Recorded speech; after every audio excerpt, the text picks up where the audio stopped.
Desde o século passado, a região percorrida pelo rio Pajeú, no sertão pernambucano, tem sido cenário de violência e sem fim. Serra Talhada, antiga Vila Bela, é uma cidade onde nasceram e fizeram tropelias guerreiros e valentões como Lampião e Senhor Pereira. Hoje surge o nome de Vilmar Gaia, acusado oficialmente de 4 homicídios, embora os mais afoitos falem de 32 vítimas. Há mais de 50 anos, o historiador Capistrano de Abreu escrevia que no sertão dos tempos coloniais, as vinganças eram em geral de tocaia e marcavam o começo de longa série de assassinatos e vendetas. Atualmente, apesar dos estertores do coronelismo clássico, muita coisa permanece igual. A justiça privada continua sendo legítima no código de honra da população sertaneja. E para isso, contribuem a ineficácia da justiça local e a cumplicidade ou arbitrariedade do aparelho policial.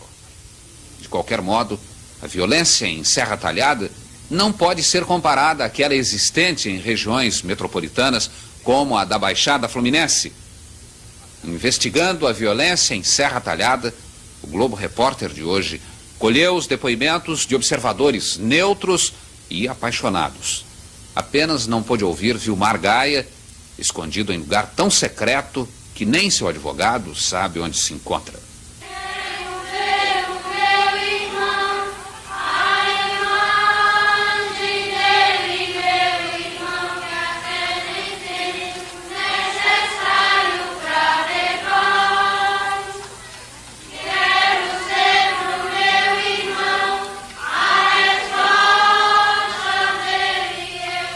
Serra Talhada tem 65 mil habitantes, mais de 30 mil na sede. Todos mais ou menos acostumados a uma rotina de violência que começou com a briga secular entre os clãs Pereira e Carvalho em luta pelo poder. Luiz Lorena, um Pereira legítimo, que já foi prefeito da cidade durante 10 anos, é ainda uma espécie de eminência parda de Serra Talhada. Ex-fazendeiro e funcionário aposentado, hoje proprietário de uma rede de farmácias, Lorena é um registro vivo do passado e do presente da cidade. A história nos indica que a família Pereira governou o município de Serra Talhada de 1851 até 1907. De 1907 a 1930, governou o município a família Carvalho. Em 1907, portanto, há uma ruptura. O assassinato de um velho chefe dos Pereiras provoca vingança imediata. Os crimes se sucedem. Em 1911, o novo governo estadual apoia a facção dos Carvalhos. Senhor Pereira, cujo irmão é liquidado com um tiro no ouvido quando dormia, assume em 1917 o comando da luta e cai no cangaço ao lado de Luiz Padre, seu primo. Em 1922, Senhor Pereira, atacado de reumatismo, abandona a luta e se retira para Goiás, depois para Minas Gerais, onde vive até hoje. Ao se retirar da luta, Senhor Pereira deixou uma herança, Virgulino Ferreira da Silva. Durante 2 anos, Lampião integrara o bando de Senhor. Agora era o chefe incontestado. Começava a nova fase do cangaço. Com Lampião, desaparecia o cangaceiro gentilhomem e surgia o bandoleiro profissional que recrutava os párias do sertão, gente que encontrava no cangaço, além de um refúgio, uma promessa de vida melhor e certamente mais livre. Lampião morreu, mas o seu primeiro inimigo ainda vive em Serra Talhada, José Saturnino, com mais de 80 anos. O senhor guarda mágoa de Lampião ou não? Não. De jeito nenhum. Agora ele não... Em grupo foi o maior que já houve no interior do sertão. Não tem outro igual. Porque não é brincadeira um sujeito analfabeto, assim como ele era, e fazer uma força de 100 e tantos homens. José Saturnino mora na mesma fazenda onde se deram as primeiras escaramuças com Lampião. Tinha muito cangaceiro naquela época? Visto, quase todo mundo era. Eu não. Eu dei fé que sem a sombra do governo eu não resistia, não. Aí o que é que eu caí na sombra do governo. O senhor acha que teve sorte para escapar vivo? Virgem Nossa Senhora. Foi a guia, foi essa. E o senhor ficou quanto tempo na volante? Um bando de anos. O senhor teve combate com ele? Oxe! Era terra toda. Era enrascado mesmo, brigando. O senhor não ficava com medo, não? Hein? O senhor não tinha medo? Homem, eu não tinha muito medo não, porque eu vivia atrás dele. E homem, quando era com medo de um bicho, cobra quando está dando uma noite, não mete o pé. Muitos outros civis se engajaram na polícia para combater Lampião. Entre eles, membros das famílias Gaia e Ferraz, hoje em pé de guerra. Davi e João Jurubeba, da família Ferraz, são dois dos nazarenos, isto é, moradores de Nazaré, distrito mais tarde chamado Carqueja, que se tornaram conhecidos pela perseverança e valentia com que perseguiram Lampião. João, com quantos anos o senhor começou a brigar com o Lampião? Com 15 anos, 1 mês e dias. O senhor aguentava a bagagem? Não. Eu conduzia uma parte e o meu irmão Davi Jurubeba conduzia a outra, que eu não podia conduzir a toda no começo. Teve gente da sua família que morreu na briga com o Lampião? Morreram 12 a 14. O senhor também matou muito no bando dele, né? Não, O grupo, a o família? grupo, a força né? a força matou. Eu mesmo. Mas matou foi ele. É verdade? Não, a força matou. Agora eu comandava, não sei se matei alguém, não é? Agora aqui dei combate. Eu acho que Lampião pensou que Batista estava se comunicando com o governo, aí eu acho que entendeu de querer perseguir Batista Gaia, e Batista saltou o lado do governo, juntou poucos de parentes, onde eu fui um, os que fui mais ele, e nesta luta tiramos 3 anos, andando junto aos Nazaré e diversos oficiais. Quer dizer que nesse tempo o Nazareno e os Gaia estavam todos juntos combatendo Lampião? Era, tava. Toda a vida os Nazaré foram amigos dos Gaia e os Gaia dos Nazaré. Nunca tiveram questão, não, senhor. O município de Serra Talhada sempre pertenceu, em sua grande parte, sobretudo lado norte e lado oeste, à família Pereira. Esse fato decorre da ação dessa família, sobretudo do capitão da Guarda Nacional, Simplício Pereira da Silva, que expulsou do município ou da zona rural um grande número de índios, de nativos.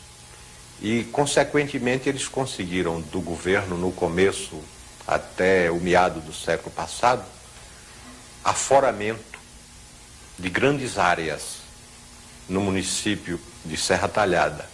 Serra Talhada e parte do município de Belmonte. Daí porque eu posso assegurar que os maiores proprietários rurais do município são elementos da família Pereira. No próximo segmento, o começo da guerra entre os clãs Gaia e Ferraz. Entra em cena Vilmar Gaia, um rosário de homicídios.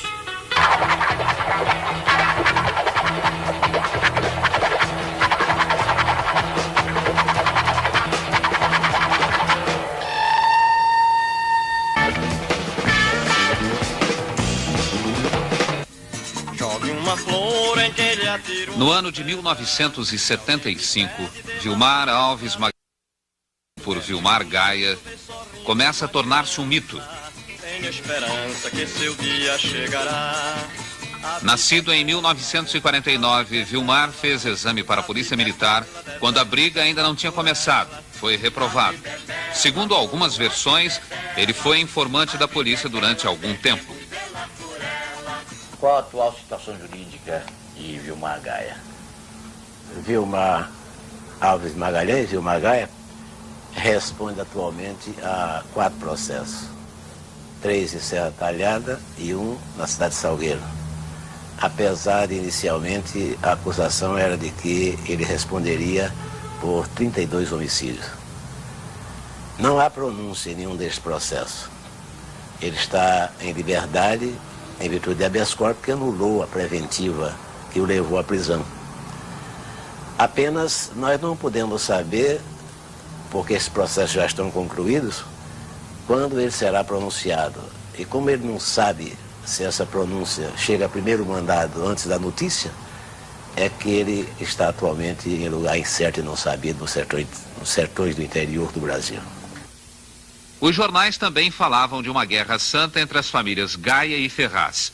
Os Gaia, apelido tradicional que se incorporou ao nome oficial da família Magalhães, são agricultores estabelecidos há uns 80 anos no norte do município, ao redor do distrito de Santa Rita.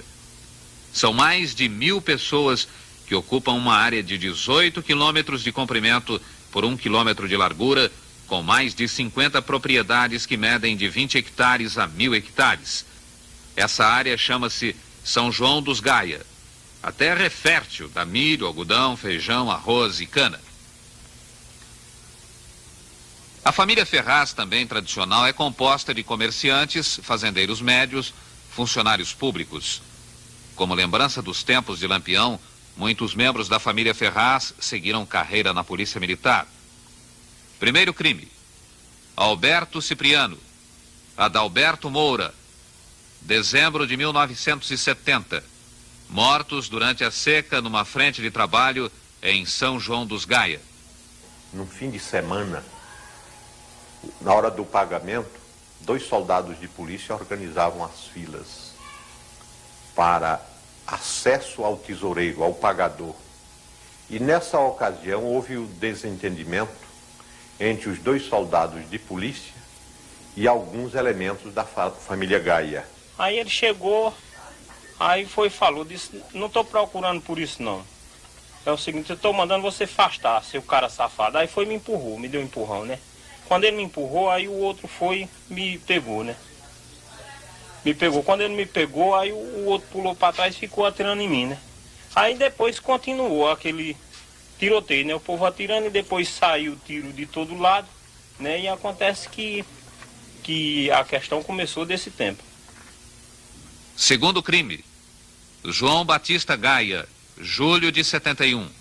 Assassinado no quarto da amante e jogado num matagal junto à caixa d'água da cidade com os sapatos trocados. Depois do assassinato ou da morte desses 2 soldados na frente de serviço, a polícia ficou irritada com alguns elementos da família Gaia, inclusive com o Batista Gaia, o mais velho da família, considerado o chefe da família, e todos sabemos aqui que foi elementos da polícia que o assassinou. Assassinaram ele de tiro e faca, e uma grande pancada na cabeça dele. E quem foi, você acha, que matou? Bem, aí é o seguinte, a gente não vimos quem foi, né? Porque a gente mora aqui, né? Na fazenda não sabe. Mas por ver dizer, a gente fala que quem matou foi o velho Zé Cipriano, com mais outros companheiros dele. Zé Cipriano entendeu de vingar a morte do filho e de sobrinho na pessoa do pai de Vilmar, tendo contratado para a execução do crime o sargento Gilberto Matias dos Santos, que hoje ele é aposentado administrativamente pelo ato do governo. Então ele contratou pistoleiros forasteiros e executou a morte de Batista Gaia, pai de Vilmar. Ele se vingou de José Cipriano ou não? Não, está vivo. Está pronto para sustentar essa história perante qualquer autoridade que se torne necessária. Terceiro crime: Arnaldo Cipriano, janeiro de 73, assassinado em Salgueiro. Por ocasião da morte de Batista Gaia, pai de Vilmar, ele estava residindo no sul do país, mais precisamente em São Paulo. Então ele voltou ao norte com o objetivo de vingar a morte do pai. Daí porque ele ficou procurando uma oportunidade de encontrar-se com elementos da polícia ou com elementos da família Cipriano, que ele considerava seus principais inimigos.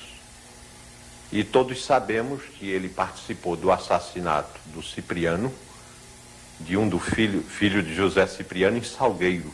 Aconteceu esse caos com Arnaldo, que dizem que foi Vilmar, e ele ficou dentro da cidade, a polícia com a mão por cima dele, bebendo com a polícia, viu? E não tinham inimizade com eles. Se tinham, era oculto sem dizerem nada. Quarto crime. Pedro Inácio de Souza, junho de 74, assassinado no povoado de Jardim. Vilmar, acompanhado de soldados da polícia, foi à povoação de Jardim participar de uma festa. No momento, ele convidou, como o soldado também o fez, mulheres de vida livre e levou para a festa do Jardim. E foi dançar com elas no salão de dança, no clube local. E Pedro Inácio, suplente de comissário, achou por bem pedir para retirarem as mulheres.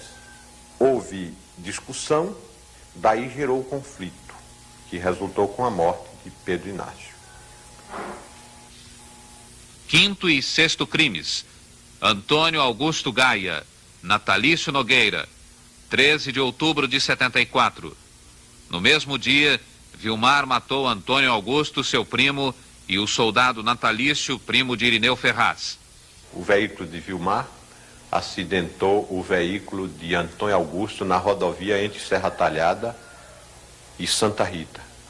Na ocasião, eles discutiram e Vilmar sacou da arma e assassinou Antônio Augusto. Antônio Augusto tentou puxar a arma também? Dizem que Antônio Augusto correu em direção do carro para apanhar o seu revólver, mas antes que isso acontecesse, foi assassinado. E à tarde? À tarde, a polícia foi em busca de Vilmar na povoação de Santa Rita e lá o elemento mais visado por Vilmar, todos sabemos que era o soldado Natalício, foi também assassinado por Vilmar, que conseguiu fugir na ocasião. Por que Natalício era visado? Era um dos elementos visado por Vilmar, porque ele considerava Natalício um dos cúmplices na morte do pai. Agora, depois da morte de Natalício, que era um soldado, que disse que era metido a pistoleiro, aí da morte de Natalício para cá, aí começou a persiga para Vilmar, que também foi doente, que ele desapareceu daqui e nunca mais apareceu. No próximo segmento, a vingança de um homicídio praticado há 50 anos. As tocaias sem defesa. Vilmar Gaia, pistoleiro ou vingador?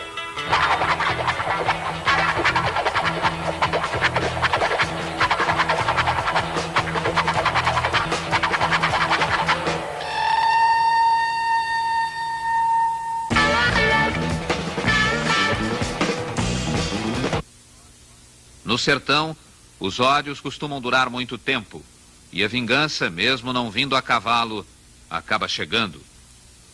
Sétimo crime. Luiz Desidério, assassinado em 1974 em Irecê, na Bahia.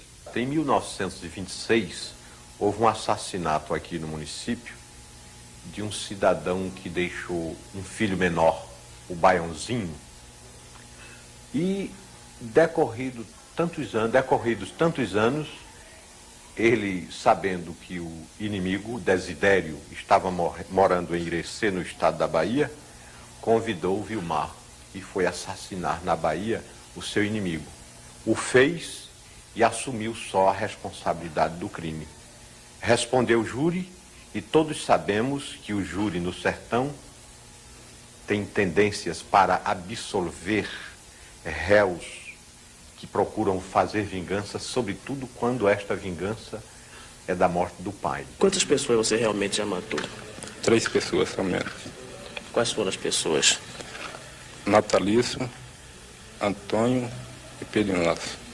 Uma morte como a de Antônio Augusto, o seu primo legítimo, a quem ele gozava até da amizade, chegou a assassinar ele para ganhar 4.000 cruzeiros de familiares inimigos de Antônio Augusto. Tem outro caso? Tem o caso de Biara, no Barrocão, para ganhar 1.500 cruzeiros. Aliás, um dos primeiros crimes dele foi esse. Chegou a matar um velho na Luiz de Isidero, na Bahia, para ganhar também. Nunca matei ninguém para ganhar dinheiro. Matei um em vingança e 2 em defesa minha. Agora, se aparecer prova que veio fazer esses outros crimes e provar que foi eu respondo nos autos. 8º crime. Francisco Gaia Filho, o Batinha, janeiro de 75. Assassinado em frente ao bar Nivalda, na zona boêmia de Serra Talhada. Batinha era primo de Vilmar. A morte de Batinha é o seguinte, ele possuía um Volks de aluguel. E então ele pegava gente da praça, dentro da cidade toda. Bem, chegou uma noite, chegou um cara lá, convidou ele para ir até lá, naquele palhaço de Nivalda. Um certo domingo, estava todo mundo aqui, uma base, umas 60 pessoas, e o rapaz estava no táxi, aí no terreiro. Acontece que veio os caras e atiraram no rapaz, ninguém sabe quem matou. O rapaz ficou jogado, aí todo mundo correu. Quem era o rapaz? Era Batinha. Batinha, né? Todo mundo correu e a gente foi quem socorreu, porque não tinha ninguém para socorrer. Levamos para o hospital, avisamos a família, e no outro dia houve o enterro e até hoje ninguém sabe quem foi. Aliás, eu não sei quem foi, não sei se alguém sabe. Mas o tiroteio foi uma confusão aqui. Não houve briga não. Foi de pé de pau, de surpresa, não sabe? Pegaram pelas costas e atiraram no homem. Quem foi que matou, o senhor acha? A gente acha, por ver dizer, que foi um fulano de Taz, Zé Jerônimo, e um José Nogueira. Mandado por quem? Mandado por Gonzaga, soldado chamado Gonzaga. 9º crime. Soldado da PM Luiz Gonzaga Mendes, 18 de março de 75. Assassinado na fazenda São José. Segundo os autos do processo, recebeu tiro certeiro no coração pelas costas. Era genro de Irineu Ferraz. Quando eu recebi a notícia do assassino de Gonzaga, eu estava em Afogado da Engazeira. Quando cheguei, encontrei Gonzaga morto e o filho, esse menino aqui, ao lado dele. Mas se Gonzaga tivesse sido o assassino de Batista Gaia e eu fosse um jurado de Vilmar, eu votaria a favor de Vilmar. Porque você acha que no crime de vingança, de honra... Porque em termos de vingança ele teria razão. Mas que ele até o momento ainda não matou o assassino de Batista Gaia. 10º crime. Álvaro Gaia, 19 de março de 75. Assassinado em sua mercearia junto à caixa registradora no dia seguinte à morte de Gonzaga. A casa foi invadida por vários homens que dispararam mais de 10 tiros. Álvaro era irmão de Batinha e casado com uma irmã de Vilmar Gaia. E Álvaro Gaia, quem foi que matou? Álvaro Gaia, culpa, que foi o Erineu, junto com um irmão do Natalício e com o irmão do Gonzaga. A polícia apoiaram, porque eles sabiam, antes reuniu-se 4 carros e vieram lá para a casa de comércio dele. E esvaram o tiro de rifle. No próximo segmento, a perseguição implacável à família Gaia. A prisão de Vilmar, uma fuga controvertida. A soltura de Vilmar Gaia num clima de guerra.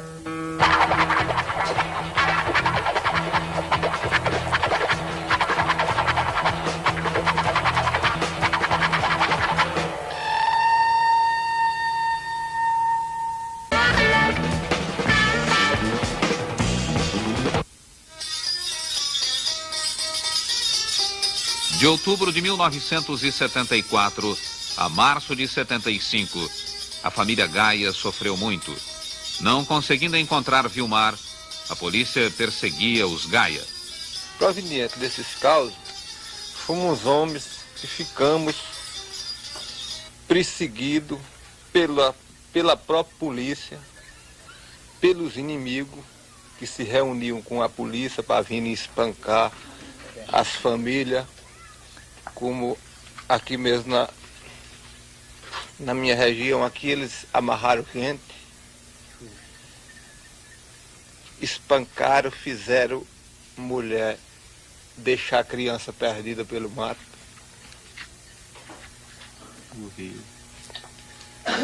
Morreu um garoto perdido.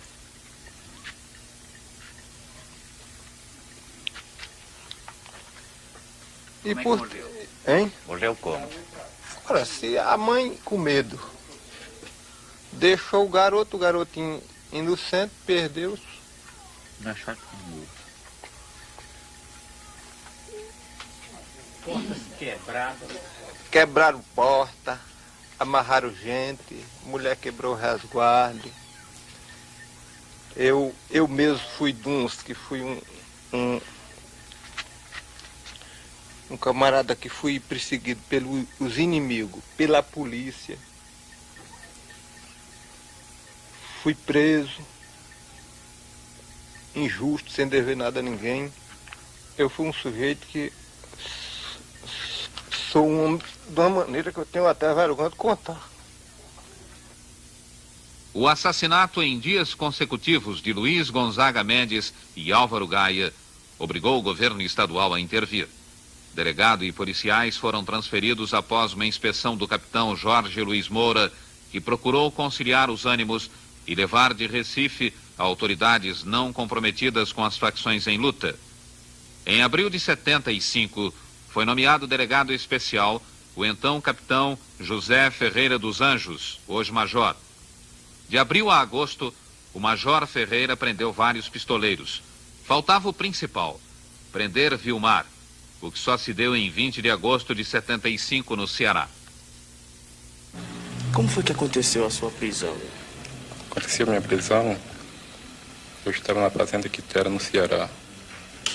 Às 3 horas da manhã, o capitão Ferreira cercou a casa, inclusive com o filho da casa. Aí mandou que o rapaz fosse conversar comigo, que eu me entregasse, que ele me garantia. Ele saísse na minha frente, ele saísse na minha frente e eu saísse atrás, né? Então, dessa maneira eu fiz. Abri a porta e fui até onde estava o capitão. Aí lá me entreguei, né? Por que você não reagiu? Não interessava para mim, né?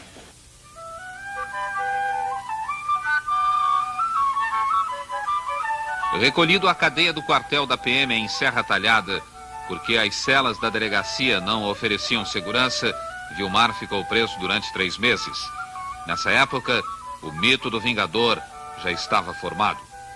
Vilmar Gaia era um cara, assim, ele não é muito alto, ele é baixinho, né? Ele gosta muito de se comunicar com todas as pessoas que vão na delegacia falar com ele quando ele estava aqui. Bonito, educado. Apesar da morte do pai dele, ele curtiu a vida de Vingador. Em 13 de novembro de 75, Vilmar Gaia fugiu de sua cela, abrindo um buraco de aproximadamente 20 centímetros por 40 centímetros. 2 dias depois, Vilmar se entregou à polícia. A família Gaia tem dúvidas sobre a fuga. A fuga de Vilmar foi... Eu acho que foi mistério da polícia, né? Porque depois da fuga de Vilmar, a polícia ficou apertando um e outro onde eu estava no Recife. Tinha de resolver algum negócio lá no Recife. Quando cheguei, estava às ordens para me prender e, como de fato, fui preso. Viu? E o capitão queria, por fim na força, e um sargento, para eu dizer que Vilmar tinha fugido e estava escondido na minha fazenda, onde eu não sabia nem notícia de Vilmar. Aí com 2 dias ele apareceu. Ele não fugiu para fazenda nenhuma. Como foi que esse homem chegou? Transferido para Caruaru, Vilmar passa 1 ano e 4 meses preso. Em março de 77, o Tribunal de Justiça de Pernambuco ordena sua soltura até que seja pronunciado. No dia da soltura, o ambiente em Caruaru estava tenso. Os inimigos de Vilmar haviam me comunicado que ele não sairia vivo da cadeia de Caruaru. Eu levei esse fato a conhecimento do delegado local. Na hora da saída, nós contávamos apenas com alguns amigos, parentes dele e amigos, porque eu sabia que a cidade de Caruaru estava cheia de pistoleiros. E sabia que eles iam atirar exatamente quando nós começássemos a sair da cadeia. Não havia pistoleiro, ali havia familiares, que foi comprovado perante a própria polícia, e é até do conhecimento do próprio advogado de Vilmar, que ali se encontrava os irmãos das vítimas que Vilmar assassinou, irmãos de Natalícios e irmão de Gonzagas. A cerca de 50 metros, correram 3 de dentro do automóvel, quando se aproximou esse parente de Vilmar. Ficou um. Esses 3 foram presos, cada um trazia um revólver 38 e 30 cartuchos novos, 38 carregador no bolso. Pedimos a chave do carro e abrimos a mala. Estava o arsenal. 3 rifles 44. Tinha munição para atirar com rifle que não acabava mais. Espingarda. Existia 2 cachos de banana madura. E na hora da saída, Vilmar me fez um pedido dramático. Disse que não deixasse que, de maneira nenhuma, aquele ser morto sem que tivesse com o seu revólver na mão.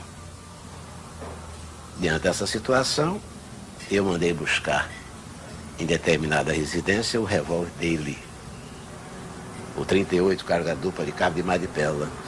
Quando ele chegou na porta da cadeia, eu entreguei a arma a ele, porque nós sabíamos que ia haver realmente um tiroteio. Afinal, não houve o atentado previsto. Depois de uma complicada operação de mudança de carros, Vilmar escapou. No próximo segmento, a chegada triunfal de Miss Serra Talhada, o relato de um coveiro, os crimes entre adolescentes, a mulher assassinada que virou santa. Haverá paz entre as famílias Gaia e Ferraz?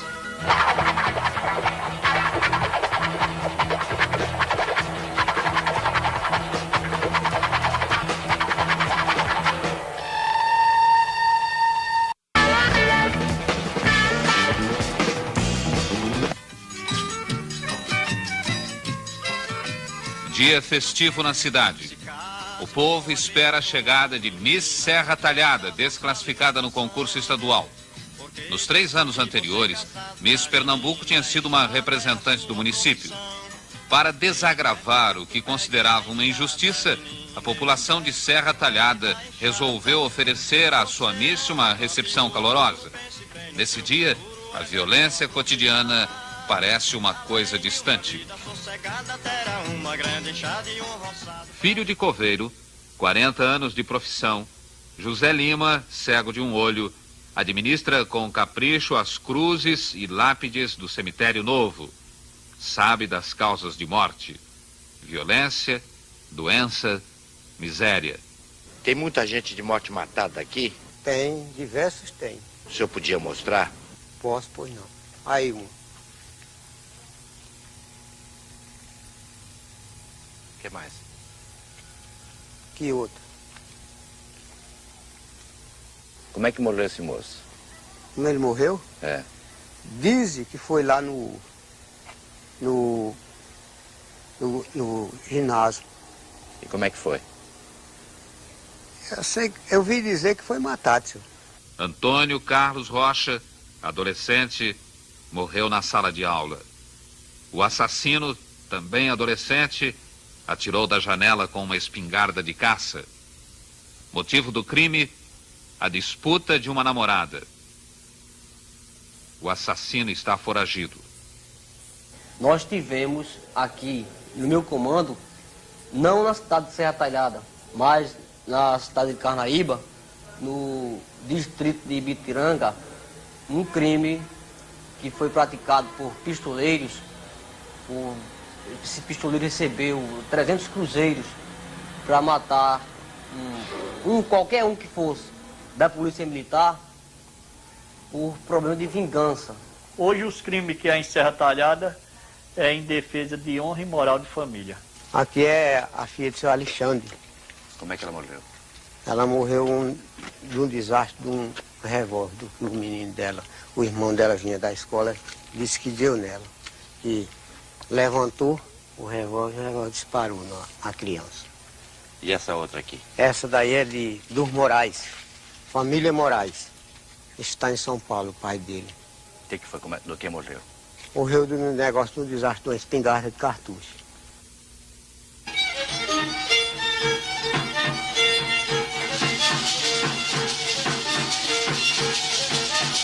Essa é filha do senhor? É.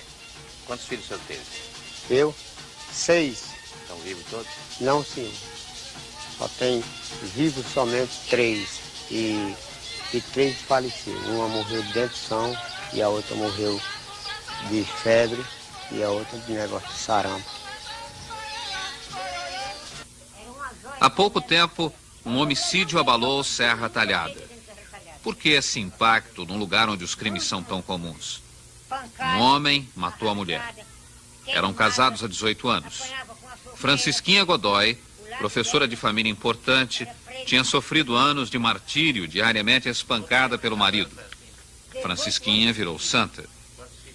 Mas o mais incrível é que sua família, contrariando todas as expectativas, não se vingou.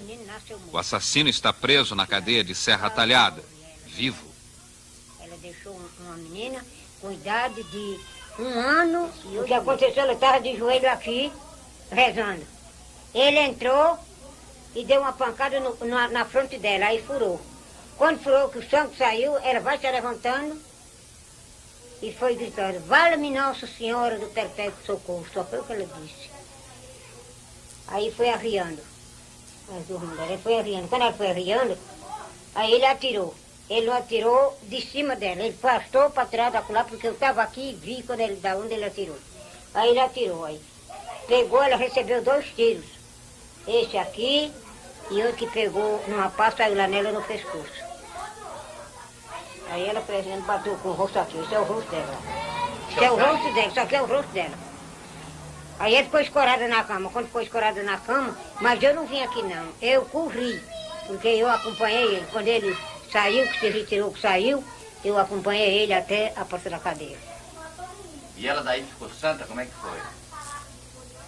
Nós não podemos dizer que ela é santa, mas de dizer que ela é um espírito de luz e de merecimento para Deus, ela é. Porque o tanto de pedidos que o povo tem feito, milhares e milhares, tem sido muito pedido e todo o pessoal tem alcançado. Quantos filhos ela tinha? Quantos filhos ela tinha? 9. Tudo de menor. Para a chegada ao coração da família Serra Talhada. Ela vem aí no carro alegórico, chamando a atenção e entrando ao coração da família Serra Talhada. Esperamos e contamos ainda a multidão, a boa vontade e aqui nas principais artérias de nossa cidade. Nós seguimos aqui na Rua 15 e subimos pela Avenida Coronel Cornélio Soares. Depois faz uma circulação em outras áreas principais de nossa cidade. No dia seguinte, Serra Talhada volta à rotina habitual, sem grandes acontecimentos. Mas existe alguma esperança de que o ciclo infernal de homicídios, iniciado em 1970 e amenizado nos últimos 2 anos, tenha fim? Poderá voltar a paz entre a família Gaia e a família Ferraz?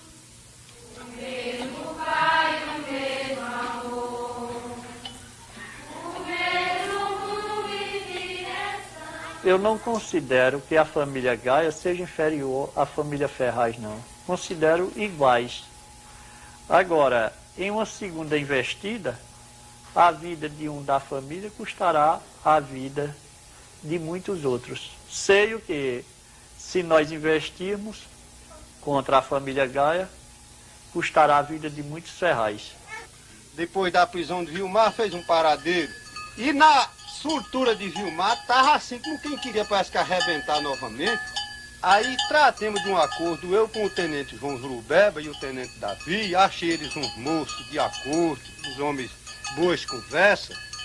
Aí daí pra cá a questão sanou mais, porque da parte dos Gaia não vai persiga pra família Nazaré, não vai de maneira nenhuma, sem que não venha de lá pra cá.